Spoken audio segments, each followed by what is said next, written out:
welcome back to my YouTube channel. I am Riti Kumari and I am back with another lecture on OOP series, lecture number 5, constructor and destructor, and here we would be looking on the copy constructor.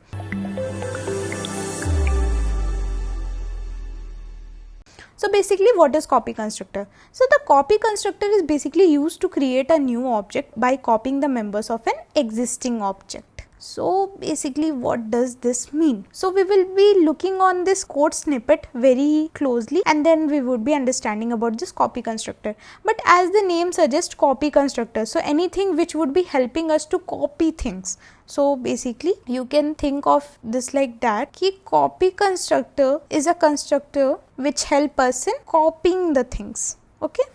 So now basically let's have a quick look at this code snippet. So as you can see here, a class car is being created. Here we have given this SS specifier as public. So you won't be having much knowledge about the SS specifiers right now, but basically there are 3 SS specifiers: public, private and protected. So what is this need of SS specifier is to protect our data. So basically whenever any SS specifier being declared is as public, so that is usable outside the class as well. So we can use this particular variable, this particular method outside our class as well. In C++, by default the SS specifier which is chosen is private. So basically we declare it here as public so that we can use it outside the class as well. So here we have used this public SS specifier. Now here we have created a state variable of this particular class, int k.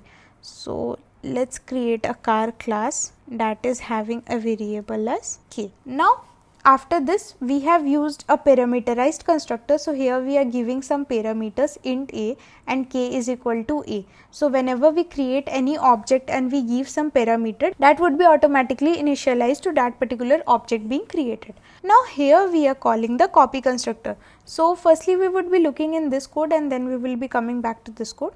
So here particularly we can see car 160.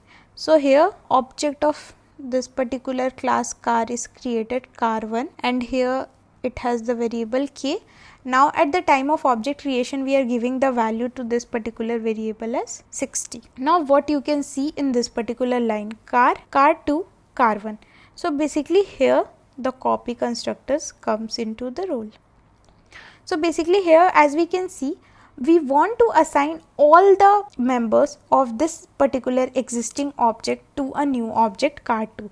So what it will do is, if we have an object called as car2, so car1 would copy all the members present in this particular car1 and it would be present in car2 as well. So basically copy constructor means copying all the existing members or anything which is present in car1 to car2. Now here you can see the copy constructor being called. So let's have a quick look at this particular code snippet as well. So basically the code is car ampersand I and k is equal to I dot k.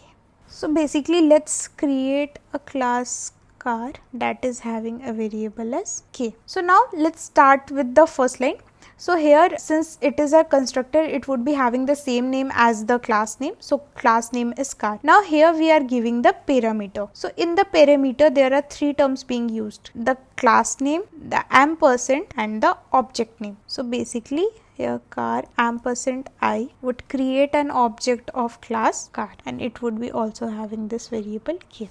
So what is this use of ampersand being called here? So as you can see, car2, car1 in this particular code. So basically we use this ampersand sign as we have read in C++ pass by value and pass by reference. So basically here we are using this pass by reference thing. Why? Because whenever we pass anything by value, it creates a copy of that particular thing. So consider I am passing a variable by value. So whenever I would be passing this particular variable as value, it will create another copy variable. But whenever I will be passing any variable by reference, it will point to the same memory address. So we can look by this small example. So consider I am having method as get add and I am passing 2 values, int a, int b, and at main I am calling this method get add 5 and 6. So whenever I call by this 5 and 6, so a and b would be having a new memory being created. But whenever I call it like ampersand A and ampersand B, so it both would be pointing to the same memory address as being pointed by 5 and 6.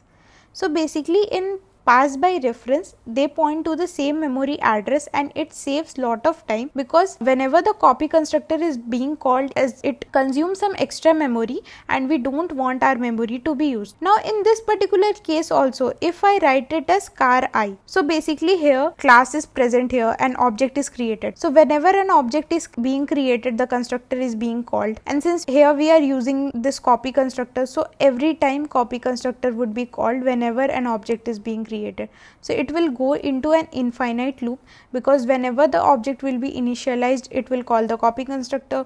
Here also whenever the object is being called, it will call the copy constructor. Again when the object is being created, it will call the copy constructor. So copy constructor would be called infinite number of times. So just to avoid this infinite number of times the copy constructor to be called of class car, we use this reference. Now coming to this particular line, k is equal to I dot k. So let's have a quick look at this as well. Now as we can see from this particular line, we are having a class car which is having a variable as k.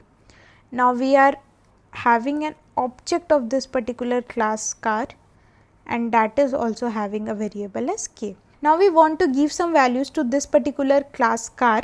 So here we would be giving I dot k. So what is this I dot k? So basically whenever an object is being created, it has all the properties and all the variables which are given by the class by which this object is created. So basically to access all the members of this particular object, we use this dot operator. So here I dot k gives the value of k which is being assigned to k. So basically this was the functioning of copy constructor. So whenever copy constructor is being called, it goes into this particular code snippet, we provide an object of this particular car class, and then here we assign the value I dot k to k. K is the variable which is present here, and I dot k is the variable which is present here. So in this way the copy constructor works. This was all about this video. If you have liked the video, please hit the like button. If you are someone who is new to my channel, please hit the subscribe button. Also, if you are someone who has any comments or any feedback about this series, please comment it down. Till then, take care, keep learning, keep growing. Bye all.